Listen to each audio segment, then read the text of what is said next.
Hello guys, आप आज आपका मैथ्स का पेपर हो गया। होप सो कि सबका पेपर अच्छा गया होगा।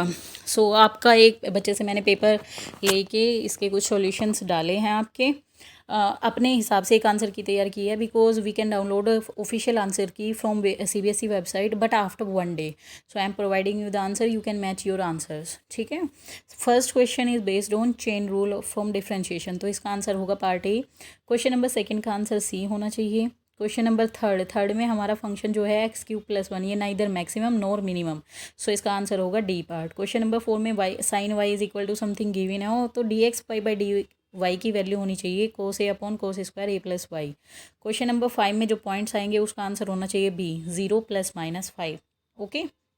क्वेश्चन नंबर 6 में आंसर एक्स की वैल्यू जो आनी चाहिए वो 1 आनी चाहिए, यानी कि इसका आंसर डी होना चाहिए। क्वेश्चन नंबर 7 में जो प्रिंसिपल वैल्यू आनी चाहिए वो आनी चाहिए π/12, यानी कि आंसर होगा ए। क्वेश्चन नंबर 8 में dy/dx की वैल्यू जो आएगी वो होगा पार्ट सी का आंसर। ठीक है। क्वेश्चन नंबर 9 में ऐसी मैट्रिक्स जो सिमेट्रिक और इसकी सिमेट्रिक दोनों हो, वो 0² मैट्रिक्स होती है, तो इसका आंसर होना चाहिए बी। क्वेश्चन नंबर 10 में जो क्वेश्चन गिवन है इसका answer according to my solution part C होना चाहिए। ठीक है। क्वेश्चन नंबर 11 का answer according to my feasible region जो आना चाहिए, इसका आंसर बी आना चाहिए, 5 corner points including 7 7 and 3 3। Question number 12 का आंसर होना चाहिए डी पार्ट ए, यानी कि के की वैल्यू 8 आनी चाहिए। क्वेश्चन नंबर 13 का आंसर होना चाहिए 5, यानी कि पार्ट ए। क्वेश्चन नंबर 14 में डिक्रीजिंग इंटरवल होना चाहिए part D, -∞ 0 union to infinite. और क्वेश्चन नंबर जो 15 है इसमें जो डोमेन होनी चाहिए वो पार्ट बी होना चाहिए मेरे हिसाब से। ठीक है। क्वेश्चन नंबर 16 में जो सिस्टम गिवन है इसमें कंसिस्टेंट होगा इफ़ के इज़ नॉट इक्वल टू 5, यानी कि आंसर डी होना चाहिए। क्वेश्चन नंबर 17 का आंसर जो है वो पार्ट सी होना चाहिए। क्वेश्चन नंबर 18 का answer A B minus C D की वैल्यू 4 आनी चाहिए, यानी कि पार्ट ए। क्वेश्चन नंबर 19 में जो प्रिंसिपल वैल्यू आएगी फंक्शन की वो आनी चाहिए π/8, यानी कि पार्ट ए।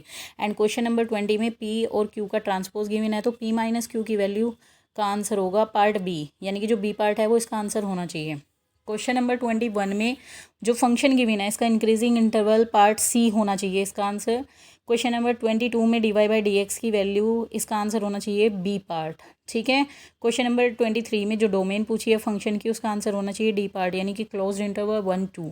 क्वेश्चन नंबर 24 में जो मैट्रिक्स गिवन है उसके बाद इसने number of elements in A which more than 5, तो ऐसे एलिमेंट्स 4 होने चाहिए, यानी कि पार्ट बी इसका आंसर होगा। और क्वेश्चन नंबर 25 का आंसर होना चाहिए पार्ट सी, के की वैल्यू 6 आनी चाहिए। ठीक है।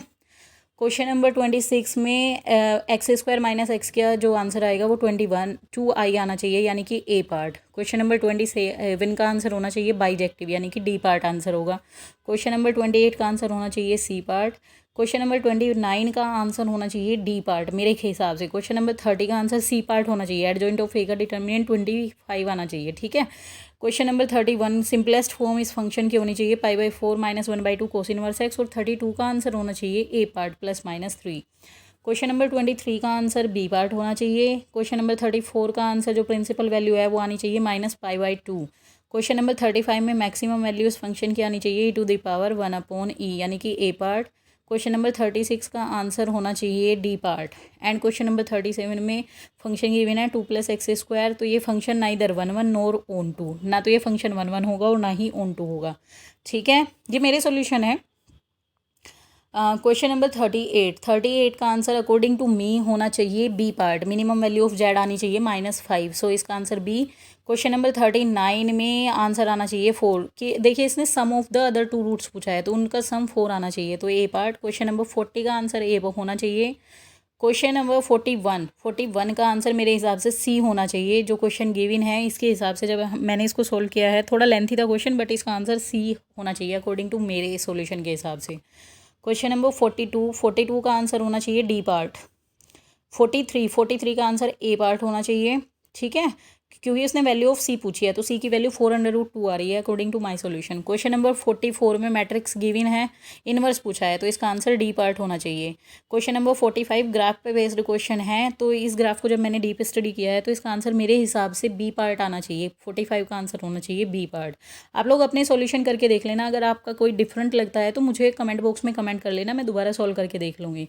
अब देखिए नेक्स्ट क्वेश्चन को केस स्टडी के आ गए, तो 46 से लेके 50 तक मैंने डायरेक्ट टिक कर रखे हैं। 46 का answer according to my answer की बी होना चाहिए। 47 का आंसर सी होना चाहिए, 48 का आंसर ए होना चाहिए, 49 का आंसर डी होना चाहिए और क्वेश्चन नंबर 50 का आंसर होना चाहिए बी। ठीक है, ये मेरे सॉल्यूशन है। एक दिन के बाद वैसे तो सीबीएसई की आंसर की भी आ जाएगी, हम उससे मैच कर लेंगे, लेकिन तब तक के लिए मैंने सॉल्व करके आंसर की बनाई है। If you want you can match your answer with my answers also. Okay, ठीक है। सो अगर किसी का आंसर अलग आ रहा है तो कमेंट बॉक्स में कमेंट कर देना, मैं उसको दोबारा सॉल्व करके देख लूँगी। ठीक है, एंड बेस्ट ऑफ लक।